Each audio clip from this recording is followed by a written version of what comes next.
As if the Democrat field for president isn't horrifying enough, the ultra-liberal Martin O'Malley is joining Hillary Clinton and socialist Bernie Sanders in the race for the nomination.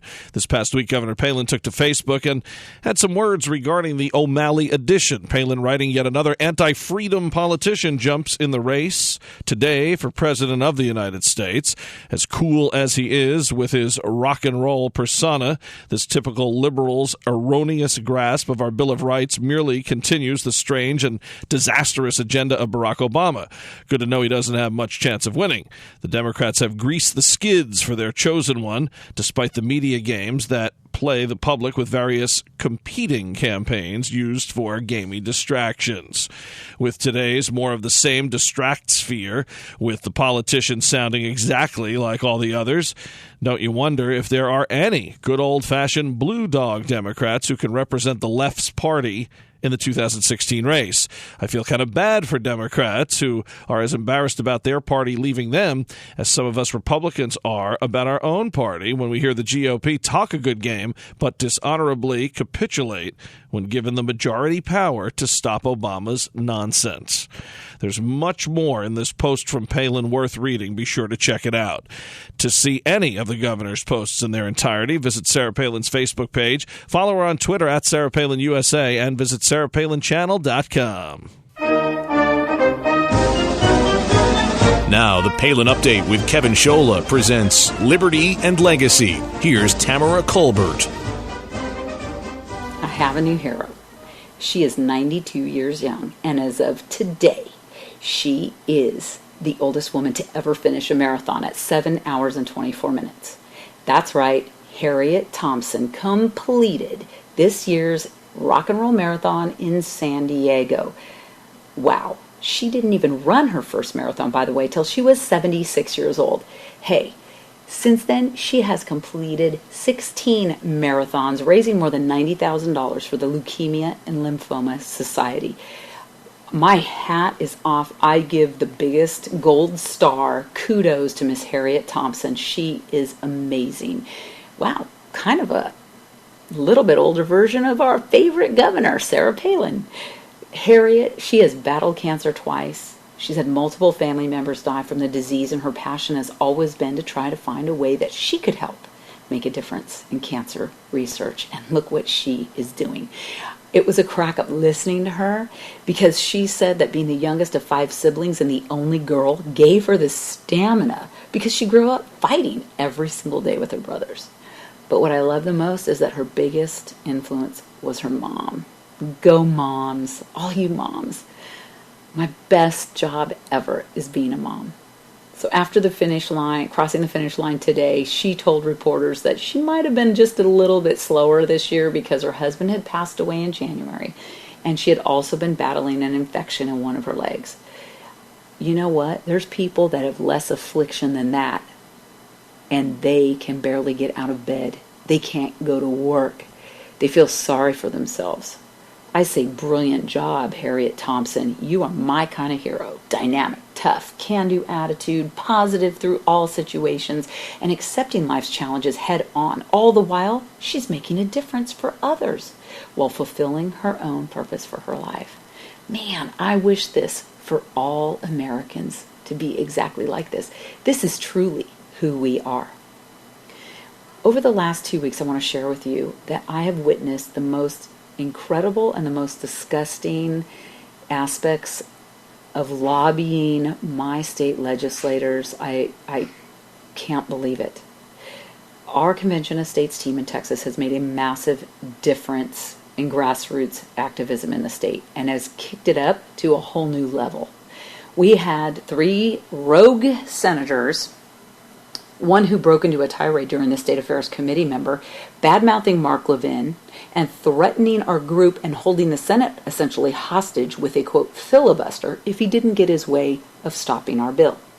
Well, first of all, anybody that threatens Mark Levin, that's a bully, and I'm going to come out fighting and defending one of my favorite people.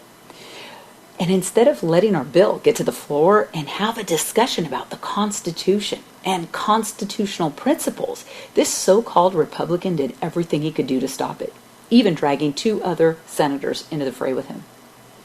But again, the grassroots stepped up. We sent more than 21,000 emails and signed petitions in favor of our Article 5 bill to the State Affairs Committee members in a week. 9,653 of those came in a 2-hour window on Memorial Day. Are the grassroots amazing or what? It's hard for me to imagine that any senator would oppose such a dynamic and massive show of force, such as our grassroots gave on this last week's effort.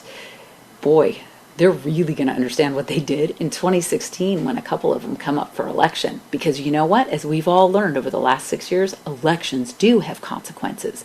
And did you know that in 2014 we finally got rid of the last Democrat senator in the Senate who voted for Obamacare? Hey, you guys watch out. The grassroots are alive and well, and any rumors of their demise are greatly exaggerated. What I have to say is that for all of us who want to make a difference, we are and we can. Harriet Thompson has made a difference for cancer research. She didn't write a $90,000 check. She gave sweat equity. She put her money where her mouth was, and she inspired a heck of a lot of people. This week, I challenge you, put your money where your mouth is. Challenge your friends, your neighbors, your colleagues, and your countrymen by being better, going the extra mile. Thank you so much for listening, for being involved and being active. It's time that we issue a mandate to all of our legislators, and especially those running for president. It's time to tell them in a nice way what we really want and what they're going to have to do for the people and to win our vote. It's not about hubris. It's about humility, but with forcefulness, just like Ronald Reagan. And I believe our Ronald Reagan is out there. We just need to ask him the right questions and inspire her to new heights. Have a great week. It's Tamara Colbert for Mama Grizzly Radio. Tamara Colbert in Texas. Tune in for more Liberty and Legacy next week. And to learn about Convention of States, head to conventionofstates.com. Now our weekly commentary, Steel Resolve. Here's Sarah Steelman. Thanks, Kevin. 2 weeks ago, I mentioned the Missouri Speaker of the House resigning his position because of a so-called sexting scandal. This week, we have another ex-Speaker of the House, Denny Hastert, caught in the midst of some kind of murky financial scandal. Apparently, there may be a cover-up of some kind of sexual scandal as well. Anna Marie Cox wrote a provocative piece about the questions we should be asking about Denny Hastert. Many Washington watchdogs leapt on this question quickly. How did Hastert happen to have enough money lying around that paying out $3.5 million was even within the realm of possibility? Apparently, he goes to Congress as a wrestling coach, and he leaves office worth somewhere between $4 and $17 million. Along the way, while serving in Congress, he made money from a federal highway earmark that just happened to run through property that he owned. But Anna Marie Cox then turns the question on its head. What kind of reputation could be worth spending $3.5 million to protect? Is he protecting his reputation as a kind of investment in future earnings, she asks? Remember, like so many, in fact, most former members of Congress, he is a lobbyist.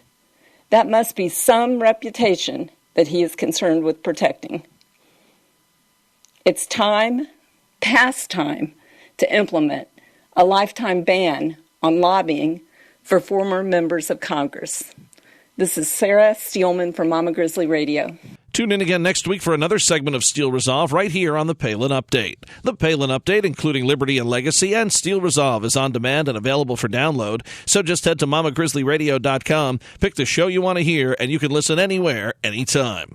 Well, that'll just about do it for this edition of the Palin Update on Mama Grizzly Radio. Visit mamagrizzlyradio.com for continuing coverage of Governor Palin. Also, like Mama Grizzly Radio on Facebook. Follow along on Twitter at Mama Grizz Radio, at Kevin Scholla, at at Tamara Colbert, at Sarah_Steelman, and at 3DSTS. And I'm doing some writing for Breitbart News. Just go to Breitbart.com and search Kevin Scholla. I want to thank Sarah Steelman, Tamara Colbert, and everyone here at Mama Grizzly Radio. Thanks to Danielle Demski, and thank you for listening today. A special thanks to our sponsor, 3D Security and Training Academy. Visit 3dsta.com. The Palin Update is produced by Lena Anderson, the Andy L. Kramer, and Lori Ann Lewis. Please be sure to join us again next time for another edition of the Palin Update on Mama Grizzly Radio. I'm Kevin Scholla. Have a pleasant day.